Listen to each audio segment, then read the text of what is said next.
أعوذ بالله من الشيطان الرجيم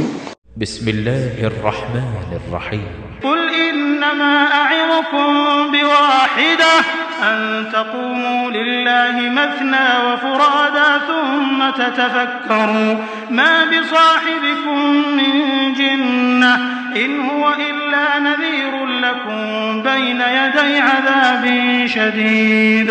قل ما سألتكم من أجر فهو لكم إن أجري إلا على الله وهو على كل شيء شهيد قل إن ربي يقذف بالحق علام الغيوب قل جاء الحق وما يبدئ الباطل وما يعيد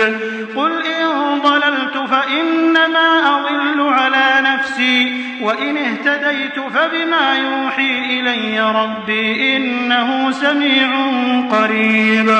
ولو ترى إذ فزعوا فلا فوت وأخذوا من مكان قريب وقالوا آمنا به وأنى لهم التناوش من مكان بعيد وقد كفروا به من قبل ويقذفون بالغيب من مكان بعيد وحيل بينهم وبين ما يشتهون كما فعل بأشياعهم من قبل إنهم كانوا في شك مريب. صدق الله العظيم. الحمد لله رب العالمين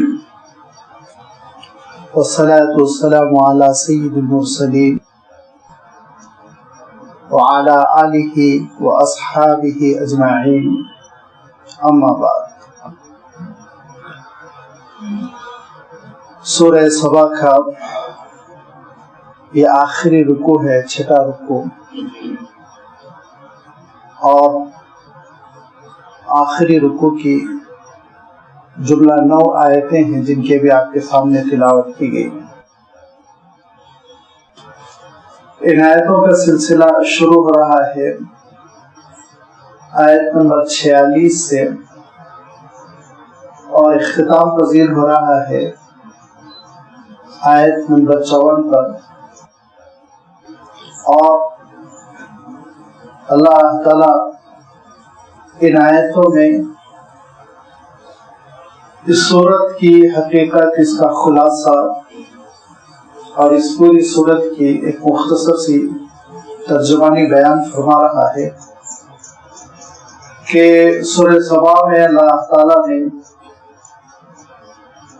اس امانت کا، اس صلاحیت کا اور انسان کو بخشی جانے والی اس نعمت کا تذکرہ فرمایا جس کا شاید سورۃ الاحزاب کے اخیر میں امانت سے اشارہ فرمایا. وہ امانت یعنی انسان کی صلاحیت کہ بندہ چاہے تو شکر گزار بنے، بندہ چاہے تو نافرمان بنے. فمن شاء فلیکفر ومن شاء فلیؤمن. یہ کیفیت، یہ ایک اختیار ہے جو انسان کو بطور امانت اللہ تعالیٰ کی جانب سے ملا ہوا ہے. اس امانت کا تقاضا یہ ہے کہ اس میں خیانت نہ ہو، اس امانت کا بوجھ صحیح طور پر اٹھایا جائے. اللہ تعالیٰ نے جو اختیارات بخشے ہیں ان کی شکر گزاری یہ ہے کہ ان اختیارات کو اس کی اطاعت، فرما برداری اور دین و تقوی کے لیے وقف کیا جائے. اور اس امانت میں خیانت یہ ہے اتنی بڑی نعمت جو نہ پہاڑوں کو ملی، نہ آسمانوں کو، نہ زمین کو، نہ ستاروں کو، اس نعمت کو غلط استعمال کرنا اور اس میں خیانت کرنا یہ ہے کہ بندہ نافرمان بنے، باغی بنے، شکر گزار نہ بنے. اس تاریخی حقیقت کو اللہ تعالیٰ نے حضرت سلیمان علیہ السلام اور حضرت داؤد علیہ السلام کے کردار سے بیان فرمایا کہ شاید یہ ہر دو کو وہ نعمتیں ملی ہوئی تھی جس میں دوسرا کوئی شریک کار نہیں. حکمران بھی تھے وہ، دولت مند بھی تھے وہ، علوم سے آگاہ بھی تھے، اور سب سے بڑھ کر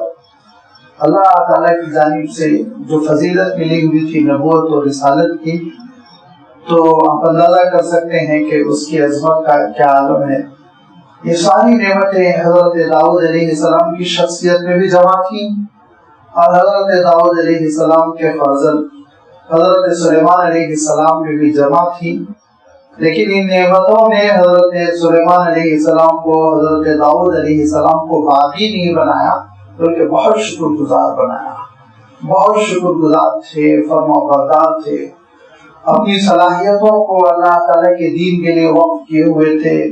اور اپنی صلاحیتوں کو انسان کی فلاح و بہبود کے لیے وقف کیے ہوئے تھے۔ بڑی بڑی دیگیں حضرت سلیمان علیہ السلام نے بنا رکھی تھی، جس میں منو ٹنوں کھانا بنتا، اور ہاؤس کی مانی لگن ہوتے جس میں کھانا نکلتا، غریبوں کو کھلایا جاتا۔ یہ ساری کیفیتوں کا اللہ تعالیٰ نے تذکرہ فرمایا۔ یہ ہے ایک رد عمل اللہ تعالیٰ کی نعمتوں کا، شکر گزاری والا رد عمل، اور جو مقبولیت کو بڑھاتا ہے، جو نافعیت کو بڑھاتا ہے، جو بندوں کو اللہ تعالیٰ کے پاس مقرر کرتا ہے، بلند مقام دلاتا ہے۔ اور دوسرا کردار جو اللہ تعالیٰ نے بیان فرمایا وہ ایک قوم کا جو یمن میں آباد تھی، انہوں نے اپنی محنتوں سے ایک ڈیم بنایا تھا جس میں وہ برسات میں پانی جمع کر لیا کرتے، پھر اس کی چھوٹی چھوٹی کینال سے وہ نکالتے اور اس سے سیراب کرتے، اور اتنی ان کی زمین صحرا ہو جاتی کہ بہترین باغات وجود میں آ گئے تھے، قیمتی پھل، ڈرائی فروٹ اور مسالے، اور اس کی وجہ سے ان کی تجارت اتنی پھیل گئی تھی کہ ہزاروں سال پہلے آپ اندازہ لگائیے ان کے قافلے سمندر پار کرتے ہوئے ہندوستان کے جنوب تک پہنچتے، ان کے قافلے صحرا پار کرتے ہوئے ملک شام تک پہنچتے تھے، اور ایسی نعمتیں ان کو ملی کہ وہ بڑے متمدن بن گئے، ترقی یافتہ بن گئے، اور ان کا جو شہر تھا، ان کی جو بستی تھی، وہ قابل مثال، قابل تعریف بن چکی تھی، لیکن ان کے اندر ناشکری پیدا ہوئی، بغاوت پیدا ہوئی، نافرمانی پیدا ہوئی، اور غرور پیدا ہو گیا، شرک پیدا ہو گیا، تو اللہ تعالیٰ نے ان کو برباد فرمایا۔ اور جس چیز سے اللہ تعالیٰ نے برباد کیا وہ وہی چیز تھی جس کے ذریعے سے ان کی تعمیر ہوئی تھی، ڈیم۔ اسی ڈیم کی دیواروں میں چوہے پیدا ہو گئے بڑے بڑے سے، وہ کھودتے رہے، کھاتے رہے، یہ بے خبر پانی جمع کرتے رہے۔ اچانک وہ دیوار بوسیدہ ہوئی، کھوکھلی ہوئی، اور جب پانی لبالب بھرا ہوا تھا، لبریز تھا، وہ ڈیم کے فراخچے اڑ گئے، سارا پانی نکلا، پوری بستی کو بہا لے گیا۔ اس کے بعد کا جو منظر اللہ تعالیٰ نے بیان کرنا کہ جب بستی تباہ ہو چکی تھی تو اس کے بعد عالم یہ تھا، چند بیری کے درخت تھے، چند کانٹے دار جنگلی جھاڑیاں تھی، اس کے سوا کوئی چیز باقی نہیں رہ گئی تھی، سب تباہ و برباد ہے۔ فرمایا کہ جب انسان باغی ہو جاتا ہے، نافرمان ہو جاتا ہے،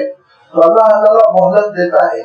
لیکن جب مہلت کا وقت ختم ہو جاتا ہے تو انسان ہزار پچھتائے، اس کا پچھتانا اس کے حق میں مفید نہیں ہوتا۔ یہ حقیقت کو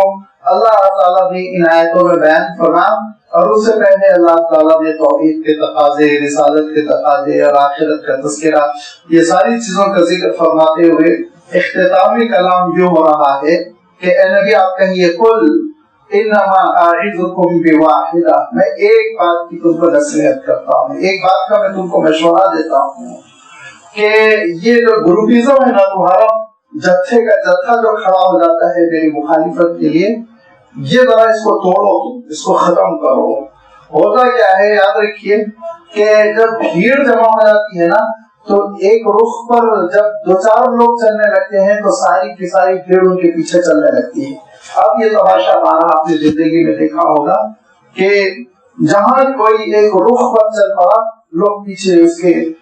اتباع میں، پیروی میں چلتے چلے جاتے ہیں۔ لہذا حضور اکرم صلی اللہ علیہ وسلم نے اسلام کا اعلان فرمایا، دعوت حق آپ صلی اللہ علیہ وسلم نے شروع فرما دی، بھیڑ ہے کہ مخالفت میں جڑی ہوئی ہے۔ کم لوگ ہیں جو حضور اکرم صلی اللہ علیہ وسلم کی بات قبول کر رہے ہیں۔ حضور اکرم صلی اللہ علیہ وسلم ارشاد فرماتے ذرا تنہائیوں میں غور کرو، قل انما اعظکم بواحدہ، اے نبی آپ کہیے کہ میں تم کو ایک بات کا مشورہ دیتا ہوں، ان تقوموا للہ، اللہ تعالیٰ کے لیے تم کھڑے ہو جاؤ، اور اللہ تعالیٰ کے لیے تم مسنہ و فرادا، یا تو جوڑا جوڑا دو دو یا ایک ایک کھڑے ہو جاؤ اور غور کرو، یکساں ہو جاؤ، یکسو ہو کر اللہ تعالیٰ کے لیے تم غور کرتے چلے جاؤ، سمہ تتفکروا، کیا چیز پر غور کرنا ہے؟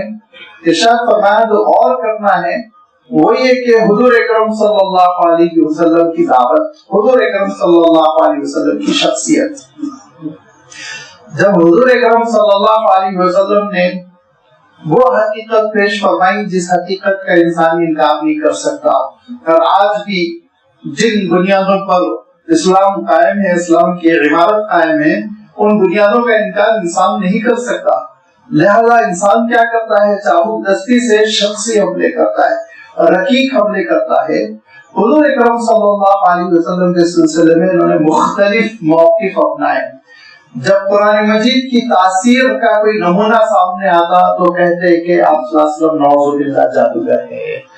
جب قرآن مجید کی تلاوت کی جاتی ہے اور اس کے الفاظ کی خوبصورتی اور اس کا آہنگ، اس کی نغمگی سامنے آتی تو کہتے یہ شاعر ہے۔ اور جب حضور اکرم صلی اللہ علیہ وسلم درد بھری تقریر فرماتے، خطاب فرماتے، توجہ دلاتے تو وہ یہ کہتے کہ ان کو ایک جنون سا ہو گیا ہے، جس کو ہم اردو میں ایک لفظ استعمال کرتے ہیں خبط سوار ہو جانا، کہ یہ صبح شام ایک ہی بات کرتے ہیں، صبح شام یہ کہہ رہے ہیں کہ ایک ہی خدا کی عبادت کرو، سارے بتوں کو چھوڑ دو، پرانا آبائی دین چھوڑ دو، آخرت آخرت، مرنا موت، موت کے بعد کی زندگی، یہی ایک بات رہ گئی ہے کیا؟ یہی بات کہتے ہیں یہ اجتماعوں میں، یہی بات کہتے ہیں تنہائیوں میں، یہی بات کہتے ہیں دعوتوں میں، یہی بات کہتے ہیں ملاقاتوں میں۔ دراصل ایک خبط ہے نعوذ باللہ جو محمد پر صلی اللہ علیہ وسلم سوار ہو گیا۔ یہ بات مشرکین مکہ نے کہنی شروع کر دی تھی، کبھی جادوگر کہہ رہے، کبھی شاعر کہہ رہے، کبھی کہہ رہے خبطی ہے، خبط سوار ہو گیا۔ تو اللہ تعالیٰ ارشاد فرماتا ہے کہ اے نبی آپ یہ کہیے تقوموا للہ مسنہ و فرادا، کہ تم محض اللہ کی خوشنودی کے لیے تنہا تنہا یا دو دو کر کے کھڑے ہو جاؤ، سمہ تتفکروا، پھر غور کرو، فکر کرو، تنہائی میں غور کرو، کیا ما بصاحبکم من جنہ، کیا تمہارے ساتھی پر جنون کا اثر ہے؟ جنتن جنون کو کہتے ہیں، یہ جنہ، یہ جیم نون نون کا مسئلہ بڑا عجیب و غریب ہے۔ ایک بڑے عالم گزرے ابن جنی ان کا نام ہے، اور اس کی وجہ سے بہت سارے لوگ ان کو جن کا بیٹا کہہ دیتے ہیں اردو لٹریچر میں۔ دراصل جینیس سے یہ جنی رومی لفظ ہے، وہ بڑے ذہین باپ کے بیٹے تھے، اسی لیے ان کو اتنے جنی کہتے ہیں۔ انہوں نے ایک کتاب لکھی، بہت معرکۃ العرا کتاب ہے، ماسٹر پیس ہے وہ اپنے فن میں، الخصائص اس کا نام ہے۔ عربی زبان کی خصوصیتوں پر وہ کتاب ہے، بڑی بھاری بھرکم کتاب ہے اور بڑی ریفرنس بک ہے، اس کی اپنی ایک اہمیت ہے۔ اس میں انہوں نے ثابت کیا کہ عربی میں جب حروف اصلی روٹ ورڈ مشترک پایا جاتا ہے تو مفہوم بھی ضرور مشترک ہوتا ہے۔ ان کی بڑی تحقیق ہے لمبی، جبار میں، رجب میں اور جبر میں، وہ سب میں ایک معنوی اشتراک تلاش کرتے ہیں، اور ایک علمی کام ہے۔ تو انہوں نے جنون میں بھی، جن میں بھی، جنت میں بھی، جنین میں بھی ایک اشتراک تلاش کیا۔ جنین کہتے ہیں پیٹ میں جو بچہ ہوتا ہے، جنون آپ جانتے ہیں ایک ذہنی مرض ہوتا ہے، جنت آپ جانتے ہیں کہ ایسے باغ کو کہتے ہیں جو بڑا گھنا ہو اور جس کے اندر کیا ہو رہا ہو نظر نہ آ رہا ہو، یہ ہے جنت کی اصل تشریح۔ جن آپ جانتے ہیں کیسی مخلوق ہوتی ہے جو نظر نہیں آتی۔ تو یہ سارے الفاظ میں جو انہوں نے قدر مشترک تلاش کیے، کامن سی میننگ، وہ یہ ہے کہ ان سارے الفاظ میں وہ کہتے ہیں یہ روٹ ورڈ جب کبھی آئے گا جیم نون نون، تو انہوں نے کہا کہ اس میں پوشیدگی کا مفہوم ضرور رہے گا، جہاں کہیں یہ رہے گا۔ لہذا جنتن جو بمانا جنون ہے، جنون ایک ایسے وصف کو کہتے ہیں جو پھوڑے کی شکل میں نظر نہیں آتا، بخار کی شکل میں محسوس نہیں ہوتا، لہذا ایک پوشیدہ سا مرض ہوتا ہے، چھپا ہوا مرض ہوتا ہے۔ تو یہ انہوں نے لکھا ہے، ایک اچھی بات ہے، علمی بات ہے، اس لیے میں نے اس کا تذکرہ کر دیا۔ ما بصاحبکم من جنہ، کہ جنون تمہارے اس ساتھی کے ساتھ نہیں ہے۔ صاحب کا لفظ ارشاد فرمایا اللہ تعالیٰ نے مشرکین مکہ کی غیرت کو، ان کی ہمدردیوں کو، ان کی لائلٹی کو زندہ کرنے کے لیے کہ حضور اکرم صلی اللہ علیہ وسلم کے ساتھ انہوں نے 40 سال زندگی بسر کی تھی، اور انہوں نے حضور اکرم صلی اللہ علیہ وسلم کو جو القاب دیے تھے وہ القاب ان کی ریڈنگ کو، ان کے رجحان کو، انہوں نے حضور اکرم صلی اللہ علیہ وسلم کی شخصیت کو کیسے پڑھا ہے اس کو بتاتے ہیں۔ کیا لقب دیا تھا صادق، کیا لقب دیا تھا امین، جو چند ٹکوں کی دولت کے لیے امانت دار ہے اور جو چند چھوٹی موٹی باتوں کے لیے صداقت شیار ہے، وہ آخرت اور رسالت اور وہ اللہ تعالیٰ کی وحی اور اللہ تعالیٰ کے احکام کے سلسلے میں کیسے غلط بیانی سے کام لے سکتا ہے، سوچنے کی بات ہے۔ لہذا صادق و امین دنیا کے معاملات میں تو کہہ رہے ہیں، لیکن اخروی معاملات میں حضور اکرم صلی اللہ علیہ وسلم کو شاہد کہہ رہے ہیں، نعوذ باللہ مجنون کہہ رہے ہیں، حضور اکرم صلی اللہ علیہ وسلم کو کبھی کبھی جادوگر کہہ رہے ہیں۔ فرمایا ما بصاحبکم، یہ تو تمہارے ساتھی ہے جو تمہارے درمیان 40 سال بسر کر چکے ہیں، یہ کوئی باہر سے نہیں آئے جن کی شخصیت سے تم واقف نہ ہو، تم ان کے اخلاق سے واقف ہو، تم ان کے کردار سے واقف ہو، ان کے حسب و نسب سے واقف ہو، ان کی گفتار سے واقف ہو، ان کی سچائی سے واقف ہو، ان کی دیانتداری سے واقف ہو، تمہارے ساتھ اٹھتے بیٹھتے انہوں نے معاملات کیے تمہارے ساتھ، اور جس وقت یہ اعلان ہوا تھا کہ یہ محمد ہیں، یہ حجر اسود کو اٹھا کر رکھیں گے، تو تم نے چیخا تھا، پکارا تھا کہ ھذا صادق ھذا امین، اور رضینا بالصادق رضینا بالامین، ہم اس امین اور صادق پر راضی ہیں، ان کے فیصلے پر راضی ہیں، ان کے کام پر راضی ہیں۔ تو ایسی شخصیت جن پر تمہارا پورا اعتماد تھا، اب جب وہ آخرت کی بات بتلا رہے ہیں، توحید کی بات بتلا رہے ہیں، الہیات کے مسئلے کو حل کر رہے ہیں، تو کیسے تم کہہ سکتے ہو کہ یہ مجنون ہے؟ نعوذ باللہ۔ ذرا غور کرو، تنہائی میں بھیڑ میں مت جاؤ، یہ بھیڑ میں یاد رکھیے جو ایک ماس پاور بن جاتا ہے، اس میں ذرا سچائی نکھر کے نہیں آ سکتی، لیکن اگر آپ لوگوں کو تنہائی میں دعوت دیں اور نجی ملاقاتوں میں، جو سب سے زیادہ صحیح ذریعہ ہے دین کی خدمت کا، نجی ملاقاتوں میں ہم سمجھتے ہیں بھیڑ اکٹھی کریں گے اور اس میں تقلید کر لیں گے تو حجت پوری ہو جائے گی، یہ غلط فہمی ہے۔ دراصل اسلام جتنا بھی پھیلا ہے، یاد رکھیے آج تک نجی ملاقاتوں سے، شخصی اثرات سے، کردار سے متاثر ہو کر، اخلاق سے متاثر ہو کر، بسا اوقات تو داعی نے دعوت نہیں دی، اپنی عبادت کی، ان کی عبادتوں کو دیکھتے ہوئے، ان کی روحانیت کو دیکھتے ہوئے، ان کے تقوی کو دیکھتے ہوئے سینکڑوں لوگ متاثر ہوتے چلے گئے۔ تو میں عرض کر رہا تھا کہ یہ دعوت دی گئی کہ تنہا ہو کر کھڑے ہو جاؤ یا ایک آدھ ساتھی کو لے لو، پھر غور کرو، فکر کرو کہ کیا جو تم کہہ رہے ہو یہ جنون ہے، کیا صحیح ہے تمہارا یہ دعویٰ؟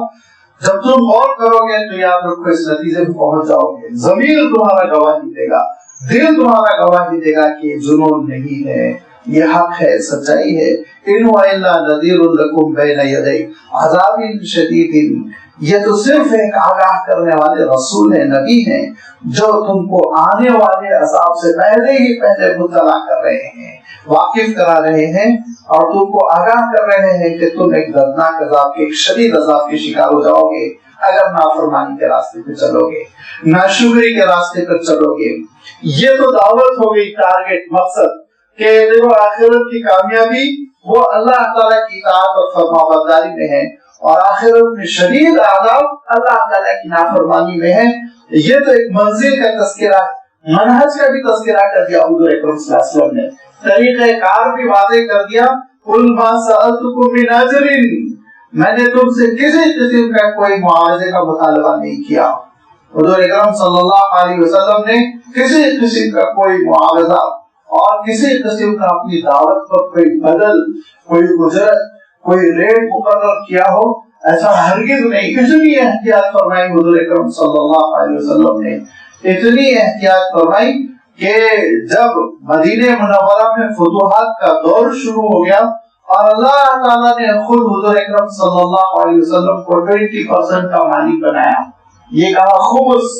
کیا کہا 5 حصے کیے جائیں گے مال کے، 4 حصے تو عوام میں تقسیم، اے نبی 1 حصے کے آپ مالک رہیں گے، آپ جیسے چاہے خرچ کریں، آپ اپنے رشتہ داروں پر خرچ کریں، آپ اپنی شخصیت پر خرچ کریں، آپ غریبوں کو دے دیں، آپ اس کے مختار ہوں گے۔ تو حضور اکرم صلی اللہ علیہ وسلم نے اس کو کبھی اپنی شخصیت کے لیے وقف نہیں کیا، اس کو بھی بیت المال میں داخل کر کے غریبوں پہ تقسیم کیا، حقداروں پر تقسیم کیا۔ اور حضور اکرم صلی اللہ علیہ وسلم کی چہیتی صاحبزادی حضرت فاطمہ رضی اللہ تعالی عنہا بھی مانگنے آ گئی، مال میں میرا حصہ دے دیجئے۔ تو حضور اکرم صلی اللہ علیہ وسلم نے کہا بیٹی حصہ تو تمہارا طے ہے مسلمان ہونے کی حیثیت سے، لیکن باپ ہونے کی حیثیت سے میں تم کو مشورہ دوں گا، بیٹا ہو جاؤ، یہ دعا کرو، یہ ذکر کرو، یہ نمازیں پڑھو، یہ عبادتیں کرو، اللہ تعالیٰ تم کو اجر دے گا۔ یہ دنیا کے غلام باندی دولت پیسے سامان یہ تو بیٹے عارضی چیزیں ختم ہو جائیں گے۔ اور حضرت فاطمہ رضی اللہ تعالیٰ عنہ اس میں مطمئن ہو کر واپس بھی ہوتی رہی۔ تو ذرا سوچئے کہ حضور اکرم صلی اللہ علیہ وسلم نے اس 23 سالہ جدوجہد پہ کبھی ایک پیسے کے بھی روادار نہیں رہے۔ قل ما سألتکم من اجر، کہ میں نے تم سے کبھی کسی معاوضے کا مطالبہ نہیں کیا، اگر اجر ہے تو فہو لکم، خود تمہارے لیے ہے۔ میری بات اگر سنو گے تو اس کا فائدہ تم کو اپنی شخصیت میں ہوگا، اس کا فائدہ خود تم کو ہوگا، تم کو وہ اجر ملے گا، تمہارے درجات بلند ہوں گے، تم کامیاب ہو جاؤ گے۔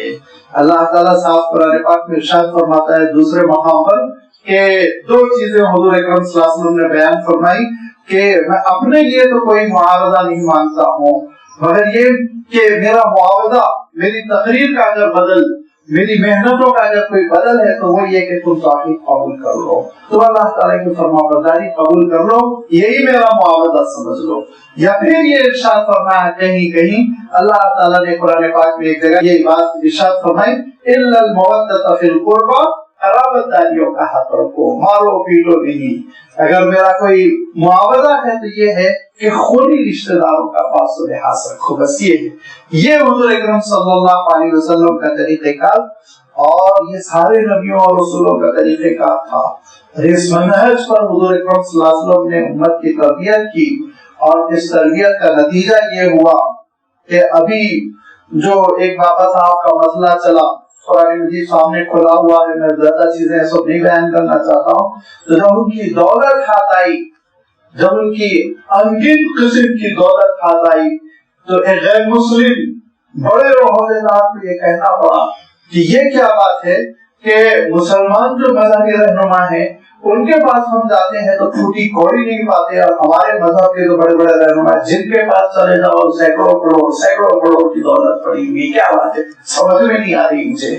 تو وہ بیچارے کو بات اس لیے سمجھ میں نہیں آ رہی کہ اس کے سامنے روحانیت نہیں ہے، جو روحانیت حضور اکرم صلی اللہ علیہ وسلم نے پیش فرمائی، جو قربانی، جو ایثار، اپنی دولت کو غریبوں کی خدمت میں لگا دینا، اس کے ذریعے سے اللہ تعالیٰ کا تقرب حاصل کرنا، یہ جو اللہ کے رسول صلی اللہ علیہ وسلم کا منہج رہا، وہ بیچارے کو منہج معلوم ہو جائے تو حضور اکرم صلی اللہ علیہ وسلم کے سائے عاطفت میں بھی آ جائے، جہنم کی آگ سے بھی بچ جائے۔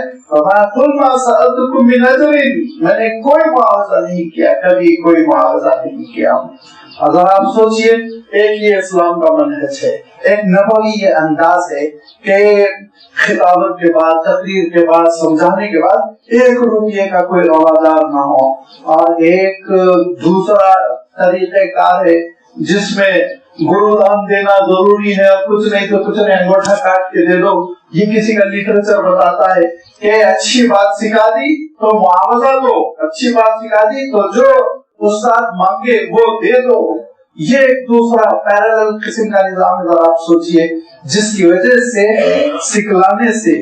دعوت دینے سے کمانے کی لوگوں کو عادت پڑ گئی، اور کماتے ہیں اور اپنے خزانوں کو بھرتے ہیں۔ میں عرض کر رہا تھا نبوی مزاج یہ ہے، نبیوں اور رسولوں کی سنت رہی کہ اپنی دعوت پر اور اپنی کوششوں پر 1 روپیے کے بھی روادار نہیں ہوتے۔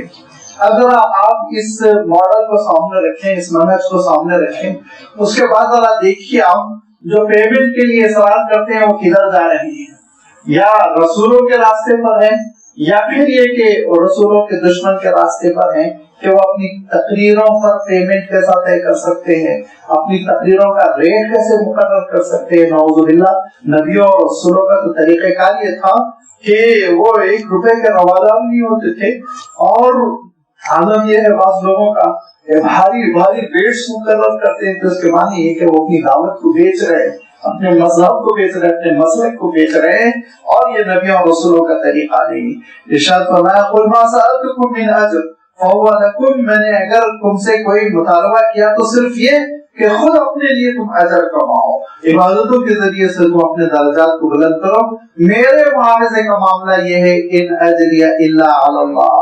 میرا معاوضہ اللہ تعالیٰ عنایت فرمائے گا، میرا اجر اللہ تعالیٰ دے گا، اور اللہ تعالیٰ جو اجر دیتا ہے تو آپ جانتے ہیں وہ اپنی شایان شان دیتا ہے، اس کے خزانے میں کوئی کمی نہیں، اور وہ جب اجر دینے پر آتا ہے تو اس نے پھر حضور اکرم صلی اللہ علیہ وسلم کو مقام محمود دیا، اس نے پھر حضور اکرم صلی اللہ علیہ وسلم کے ذکر کو بلند کیا، اس نے پھر حضور اکرم صلی اللہ علیہ وسلم کو صاحب کوثر بنایا، اس نے پھر حضور اکرم صلی اللہ علیہ وسلم کو خیر کثیر دیا، اس نے حضور اکرم صلی اللہ علیہ وسلم کو کعبۃ اللہ کی تولیت دی، ختم نبوت دی، اور اس نے حضور اکرم صلی اللہ علیہ وسلم کو دین کامل عنایت فرمایا۔ پروردگار جب عنایت فرماتا ہے تو پھر چھپر پھاڑ کر دیتا ہے اس کا کیا شمار،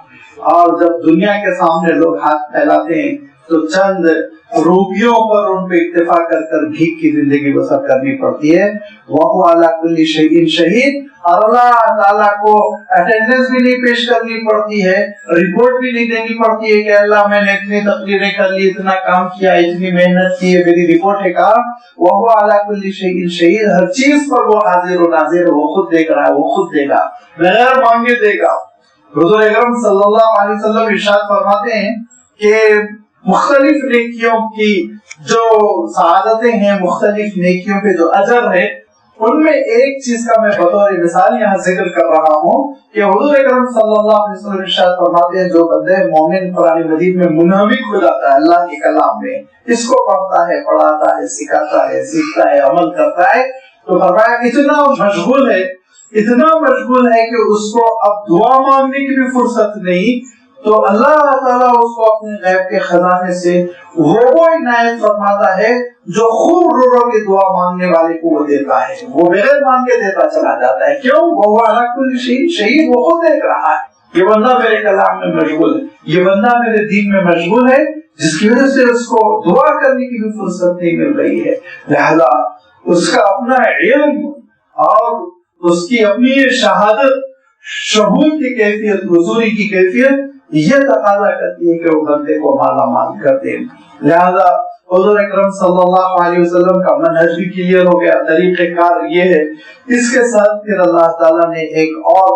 تاریخی حقیقت کا تذکرہ فرما دیا کہ دیکھو یہ رسالت، یہ نبوت، یہ نکھر کر آئے گی، کھل کر آئے گی، اس کو تم چھپا نہیں سکتے۔ اب یہ قیامت تک کے لیے حقیقت بن گئی ہے، اس ریالٹی سے کوئی آنکھیں بھی بند کر سکتا ہے۔ فرمایا فَإِنَّ رَبِّي يَقْذِفُ بِالْحَقِّ، اے نبی آپ کہہ دیجئے میرا رب ہی ہے جو سچائی کو نازل کر رہا ہے، علام الغیوب، اور وہ غیب سے واقف کار ہے، غیب کا علم رکھنے والا ہے، لہذا اس کو معلوم ہے کہ اس دین حق کی، اس تعلیمات کی کیسے حفاظت کی جائے۔ اب جب یہ سچائی آ چکی ہے، اب جب یہ حق آ چکا ہے تو قُلْ جَاءَ الْحَقُّ وَمَا يُبْدِئُ الْبَاطِلَ وَمَا يُعِيدُ، تو پھر اے نبی آپ یہ کہہ دیجئے سچائی آ چکی ہے، حق آ چکا ہے، اور جھوٹ اور باطل یہ نہ دوبارہ پیدا ہو سکے گا، نہ اس کا اعادہ ہو سکے گا۔ کیسے؟ یعنی اس حق پر کبھی پردہ نہیں پڑ سکتا۔ حضور اکرم صلی اللہ علیہ وسلم کی آمد سے پہلے، حضور اکرم صلی اللہ علیہ وسلم کی بعثت سے پہلے نبوی تعلیمات پہ پردہ پڑ گیا تھا، کسی بھی رسول کا کردار اور اسوہ باقی نہیں رہ گیا تھا۔ حضرت ابراہیم علیہ السلام کے اسوے پہ ان لوگوں نے پردہ ڈال دیا تھا، حضرت موسیٰ علیہ السلام کی تعلیمات کو گم کر دیا، تورات میں تہذیب کر دی، حضرت عیسیٰ علیہ السلام کی تعلیمات کو یکسر بدل ڈالا، 3 خداؤں کا دعویٰ کر دیا۔ اس طرح سے ساری آسمانی دعوتوں پر ایک پردہ سا پڑ گیا تھا، لیکن اللہ تعالیٰ ارشاد فرماتا ہے کہ جاء الحق، اب یہ جو سچائی آ چکی ہے، یہ سچائی کے مقابلے میں کبھی باطل دوبارہ نہ پیدا ہو سکے گا، نہ اس کا اعادہ ہو سکے گا۔ یہ سچائی ہمیشہ نمایاں رہے گی، کھلی ہوئی رہے گی، کیا ارشاد فرمایا هو الذی ارسل رسولہ بالہدی ودین الحق لیظہرہ علی الدین کلہ، کہ اللہ تعالیٰ نے اپنے نبی کو دین حق کے ساتھ بھیج دیا، لیظہرہ علی الدین کلہ، سارے ادیان کے مقابلے میں یہ دین ظاہر رہے گا، یہ دین ظاہر رہے گا، پتہ چلے گا لوگوں کو ہمیشہ کہ یہ ایک سچائی ہے، اور اس سچائی پہ کبھی پردہ نہیں پڑ سکے گا۔ اگر کبھی کچھ خرافات کا بھی دورہ ہو جائے تو آپ صلی اللہ علیہ وسلم ارشاد فرماتے ہیں میری امت میں اللہ تعالیٰ ایسے مجددین کو پیدا کر دے گا جو اس غبار کو صاف ستھرا کر کے پھر میرے دین کے نقشے کو اس کے چہرے کو لوگوں کے سامنے پیش کرتے رہیں گے، اور کبھی یہ دین پوشیدہ نہیں رہے گا، اور قیامت تک یہ حق باطل سے جھگڑا کرتا رہے گا، یہ حق، یہ سچائی، یہ باطل کے سامنے یہ ٹکراتی رہے گی۔ یہ ہے اسلام کی وہ خصوصیت کہ کبھی ایسا نہیں ہو سکتا کہ اسلام کی تعلیمات نعوذ باللہ پوری کی پوری تبدیل ہو جائے، جیسے کہ عیسائی تعلیمات پوری کی پوری تبدیل ہو گئی، توحید غائب ہو گئی، اس میں سے شرک پیدا ہو گیا۔ یہ کیفیت ہرگز اسلام میں نہیں ہو سکتی۔ یہ حضور اکرم صلی اللہ علیہ وسلم نے وضاحت کر دی، یہ اللہ تعالیٰ نے وضاحت کر دی، لیظہرہ علی الدین کلہ، یہی اظہار دین ہے کہ کبھی کبھی مسلمانوں کے پاس پیسے نہیں ہوتے، حکومت نہیں ہوتی بھی ہے تو ٹکڑیوں میں بٹے ہوئے ہوتے ہیں، اور بجٹ نہیں ہوتا دعوت کا، اور بجٹ نہیں ہوتا اشتہار پروپیگنڈے کا، تو اللہ تعالیٰ ایسا انتظام فرماتا ہے مفت میں بلینز آف ڈالر کا اشتہار ہو جاتا ہے، اور اسلام کے سلسلے میں میڈیا چیختا پکارتا ہے، ایک دن دو دن نہیں، ہفتوں کبھی کبھی مہینوں نکل جاتے ہیں، کبھی ٹوین ٹاور پہ حملہ ہو جاتا ہے، اب پورا میڈیا پکارتا ہے مسلمان مسلمان، اسلام اسلام، اور کوئی گاؤں، کوئی بستی، کوئی گھر ایسا نہیں بچتا جس کے بارے میں حضور اکرم صلی اللہ علیہ وسلم نے ارشاد فرمایا تھا نا کہ کوئی کچا اور کوئی پکا گھر نہ بچے گا جس میں اسلام داخل نہ ہو۔ یہی ہے، اسلام داخل ہو گیا۔ اب اس کے بعد اگر کوئی غور نہیں کر رہا ہے، اتنا شور ہونے کے باوجود ایک بار قرآن پاک کا مطالعہ نہیں کر رہا ہے، ایک بار حضور اکرم صلی اللہ علیہ وسلم کی سیرت نہیں پڑھ رہا ہے، تو اس کا اپنا قصور ہے، اللہ تعالیٰ کے پاس جواب دے گا، ورنہ اسلام تو ظاہر ہو چکا ہے، ایک حقیقت بن کر ہر 20-25 سال میں آپ دیکھیں گے کوئی نہ کوئی مسئلہ کھڑا ہوتا ہے جس کی وجہ سے اسلام چاہے مخالفت کی میں پروپیگنڈا کیوں نہ ہو لیکن نکھر کر آتا ہے، کھل کر آتا ہے، اور وہ پروپیگنڈا ہوتا ہے جس کے لیے آپ بلینز آف ڈالر خرچ کریں تو نہیں کر سکتے، وہ پروپیگنڈا مفت میں ہو جاتا ہے۔ یہ اللہ تعالیٰ کی شان ہے، یہ اس کی حکمت ہے جس کو سمجھنا چاہیے۔ لہٰذا فرمایا دیکھو یہ ایک حقیقت ہے، یہ سچائی ہے اسلام کی، دین کی، جو اب نمایاں ہو چکی ہے۔ وما یبدئ الباطل، باطل نے آغاز نہیں کیا، آغاز حق سے ہوا ہے۔ وما یعید، باطل لوٹ کر نہیں آئے گا، یعنی چھا نہیں سکتا باطل اسلام پر، ہمیشہ اسلام کا حقیقت کے اعتبار سے ظاہر رہے گا۔ قل ان ضللت فانما اضل علی نفسی، کہ لوگوں نے کہا آپ 40 سال ہمارے درمیان گزارے، اس وقت آپ اسلام سے واقف نہیں تھے، توحید کی بات نہیں کرتے تھے، اس وقت تو آپ آخرت کا تذکرہ نہیں کرتے تھے، اس وقت آپ تجارت کر رہے تھے، ہمارے ساتھ اٹھ رہے تھے، بیٹھ رہے تھے، ہمارے ولیموں میں شریک ہو رہے تھے، یہ اب کیا ہو گیا ہے معاملہ؟ تو اللہ تعالیٰ ارشاد فرماتا ہے نبی آپ یہ کہہ دیجئے ان ضللت فانما اضل علی نفسی، جب دعوت حق سے میں محروم تھا تو میں اپنی وجہ سے محروم تھا۔ یہ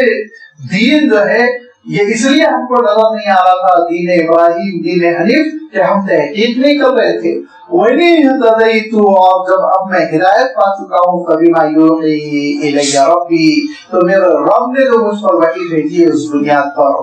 جس کو سورۃ الضحیٰ میں اللہ تعالیٰ نے ارشاد فرمایا وَوَجَدَكَ ضَالًّا فَهَدَىٰ۔ حضور اکرم صلی اللہ علیہ وسلم اسلام سے واقف نہیں تھے، طریقہ دعوت سے واقف نہیں تھے، تڑپ رہے تھے، رو رہے تھے انسانیت کی اس پسماندگی پر،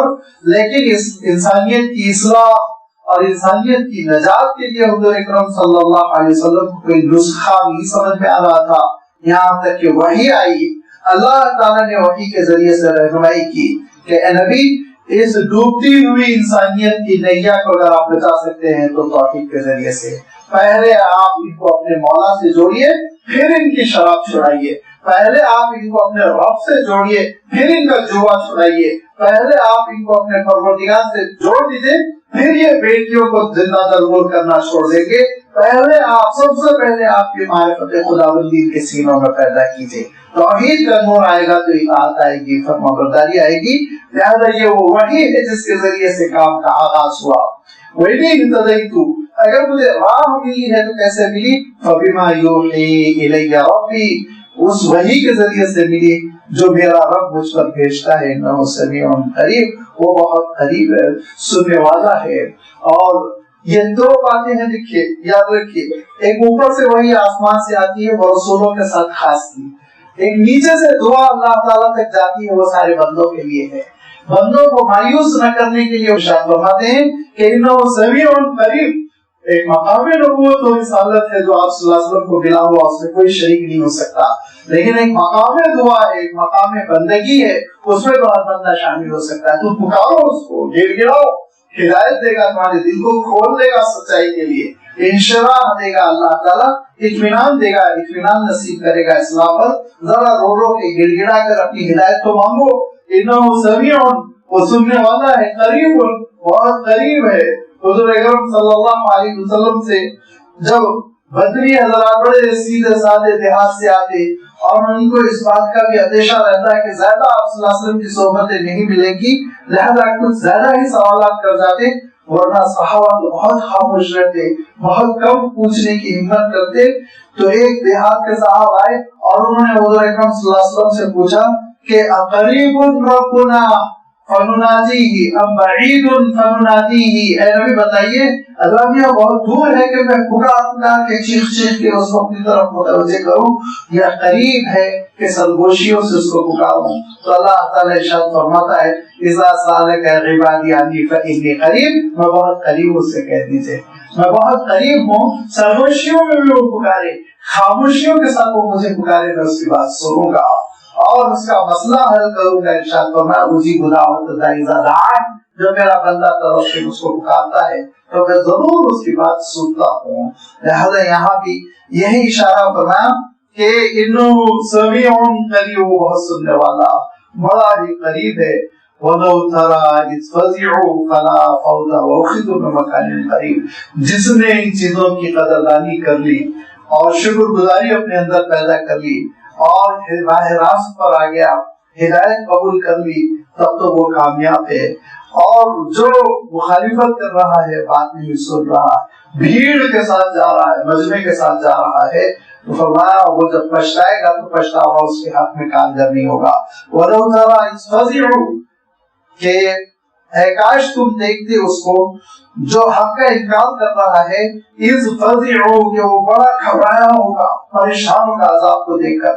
فَلَا فَوْتَ، تو اس وقت کوئی راہ فرار نہیں رہ جائے گی، کہیں بھاگ کر نہیں جا سکے گا، کیونکہ وہ اُخِذُوا مِن مَّكَانٍ قَرِيبٍ، قریب سے اس کو پکڑ لیا جائے گا۔ دور سے پولیس آ رہی ہے اور ان کی گاڑی کا سائرن بج رہا ہے، ہارن بج رہا ہے، شور ہو رہا ہے، تو مجرم پچھلے دروازے سے نکل جاتا ہے، چھپ جاتا ہے، تدبیریں غور کر لیتا ہے۔ لیکن معلوم کیا ہوا کہ پڑوس میں ایک صاحب کھڑے ہوئے تھے اور وہ میرے ہاتھ میں ہاتھ دیے ہوئے تھے اور انہوں نے میرے کان میں کہا کہ میں ہوں سی آئی ٹی کا، سی بی آئی کا، میں ہوں عہدیدار اور تم گرفتار ہو چکے ہو، حرکت جنبش بھی نہ کرو۔ تو سوچیے آپ، انسان کے پیروں تلے زمین نکل جاتی ہے۔ یہ کیفیت کو بیان کرنے کے لیے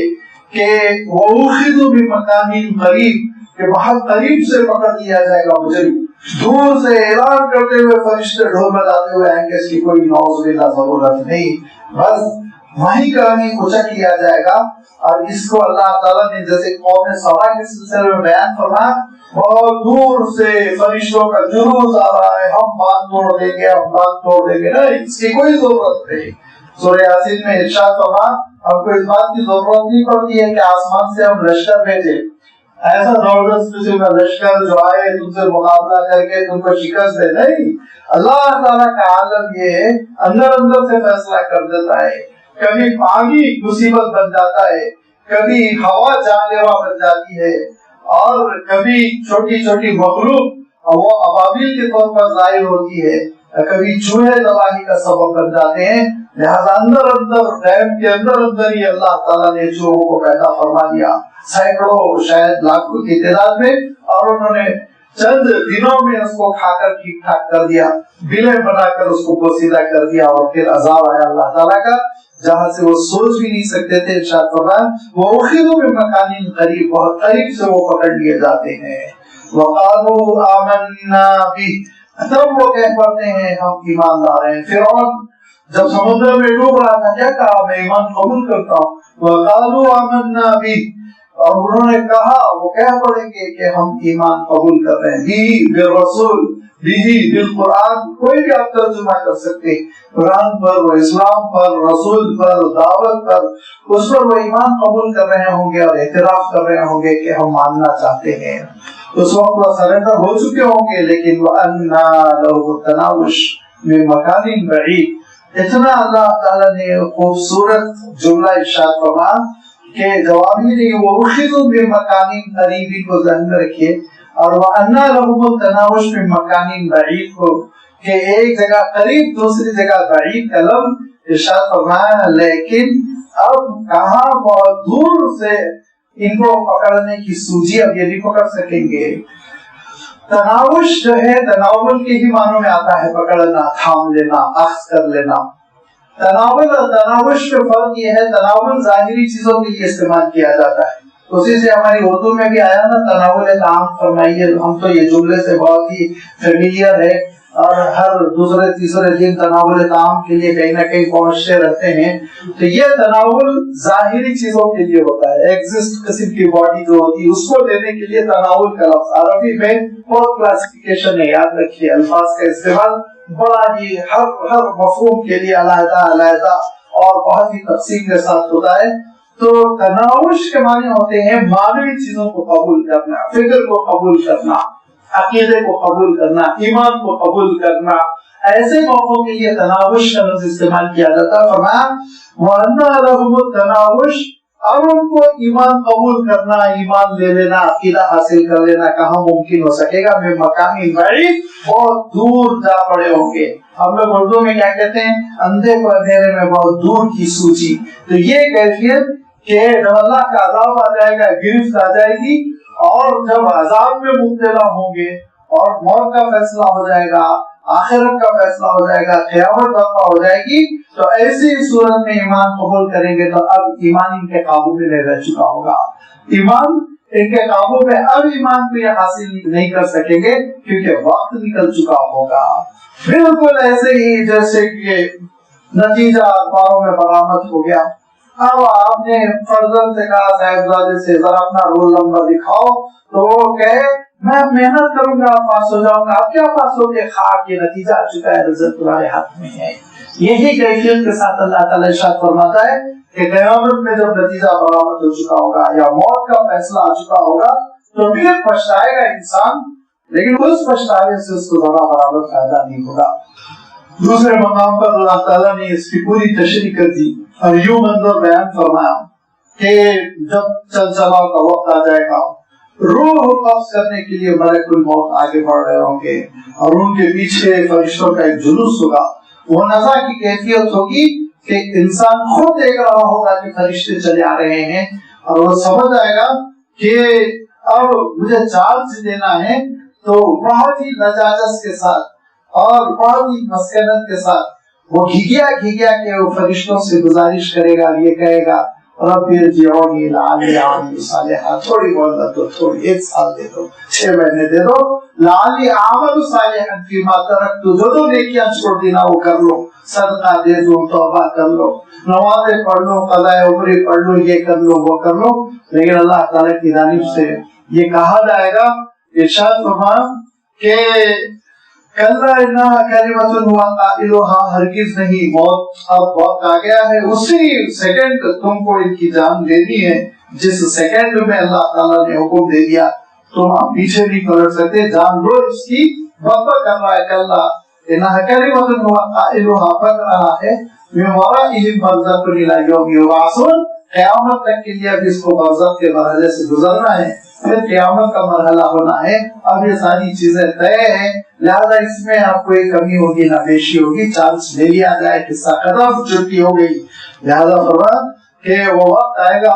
جب انسان مایوس ہو کر پکارے گا، لیکن اس کا وہ پکارنا،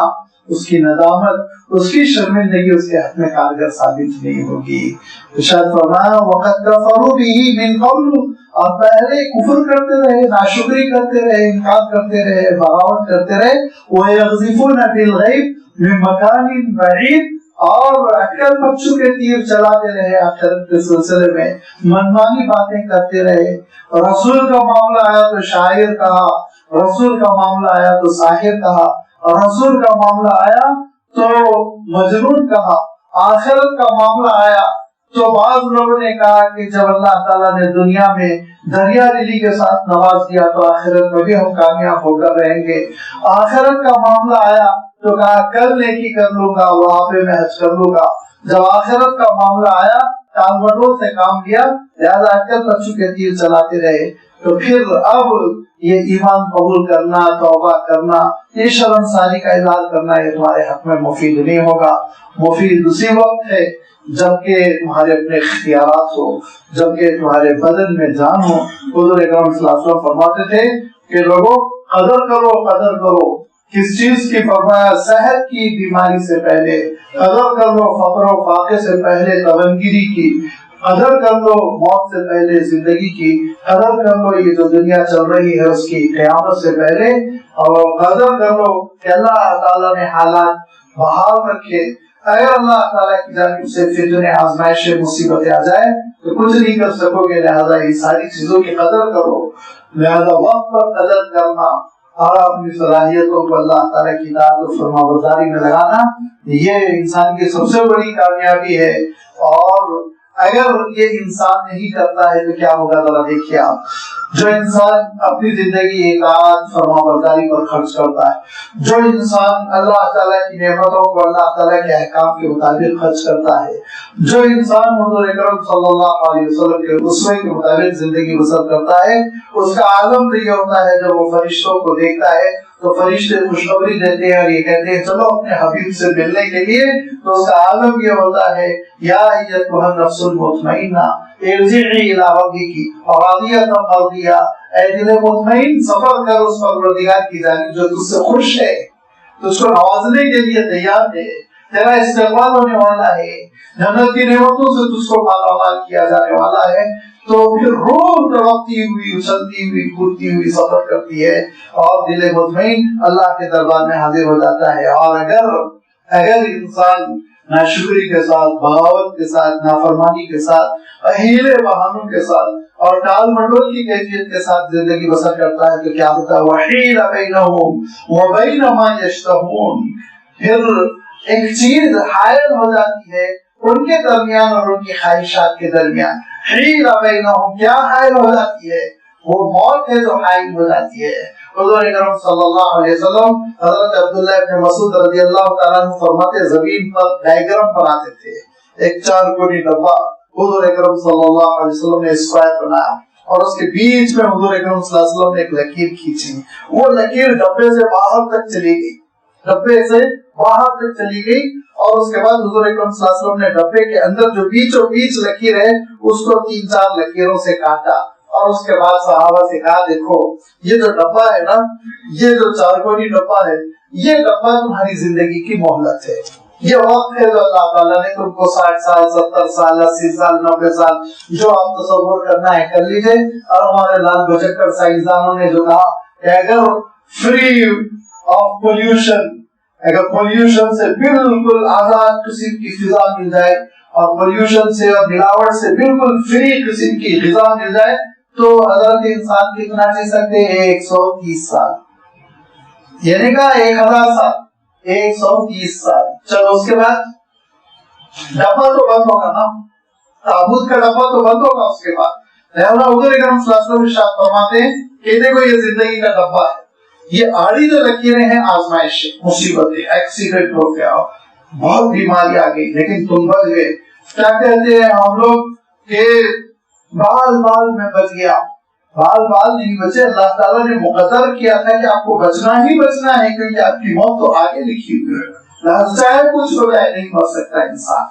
اس کے بعد موت آ گئی، فرمایا یہ حد ہے، یہ انتہا ہے یہ، لیکن یہ جو لائن آگے نکلی جا رہی ہے، فرمایا یہ تمنائیں ہیں تمہاری تمنائیں، جو موت سے بہت آگے تک کی ہے، 200 سال کی ہے، 1000 سال کی ہے، تیاریاں تو دنیا میں ایسی ہے جیسے 1,00,000 سال جینا ہے، تمنائیں تو دراز ہے لیکن زندگی مختصر ہے، یہ آپ صلی اللہ علیہ وسلم نے ارشاد فرمایا۔ تو ارشاد فرمایا حیل بینہم و بین ما یشتہون، جو خواہشیں تھی وہ خواہشات کی تکمیل میں ایک چیز حائل ہو کر رہ جائے گی، آڑے ہو جائے گی، وہ کیا آڑے آئے گی؟ وہ موت آڑے آئے گی، تمنائیں تڑپتی رہ جائیں گی اور انسان سسکتا رہ جائے گا، موت حائل ہو جائے گی، دنیا چھوڑ کر بہرحال انسان کو جانا ہے۔ اب جب دنیا چھوڑ کر جانا ہے تو کیا سرمایہ لے کر جا رہا ہے؟ عبادتوں کا، فرمانبرداری کا، طاعتوں کا،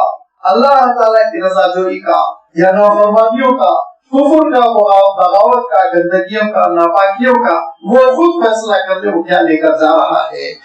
تو پھر کما فعل باشیاء من قبل، اس کے ساتھ وہی معاملہ ہوگا جو اس کے اسلاف کے ساتھ ہو گیا، اس کے بڑوں کے ساتھ ہو گیا، دادا کے ساتھ ہوا، پردادا کے ساتھ ہوا، نانا کے ساتھ ہوا، پرنانا کے ساتھ ہوا، پچھلی جماعتوں کے ساتھ، پچھلی قوموں کے ساتھ، پچھلی نسلوں کے ساتھ اور گزری ہوئی جنریشنز کے ساتھ جو معاملہ ہوا وہ اس کے ساتھ ہوگا۔ دنیا میں تو بہت مختصر چند گھنٹوں کا پھر معاملہ باقی رہ جائے گا، غسل، کفن، تدفین، جو بھی باقی رہ جائے گا وہ آخرت کا معاملہ رہے گا، وہ طویل قصہ ہوگا۔ انہم کانوا فی شک مریب، اسی میں تو انسان ڈاؤٹ فل، شک میں پڑا ہوا ہے، موت کب آئے گی، آئے گی کہ بھی نہیں آئے گی، کوئی غور نہیں کرنا چاہ رہا اس پر۔ حضور اکرم صلی اللہ علیہ وسلم ارشاد فرماتے تھے اذکرھا عازم اللذات، موت کو یاد رکھو، لذتیں کٹیں گی، لیکن موت سے ہی راہ فرار اختیار کرنا چاہتا ہے انسان۔ انہم کانوا فی شک مریب،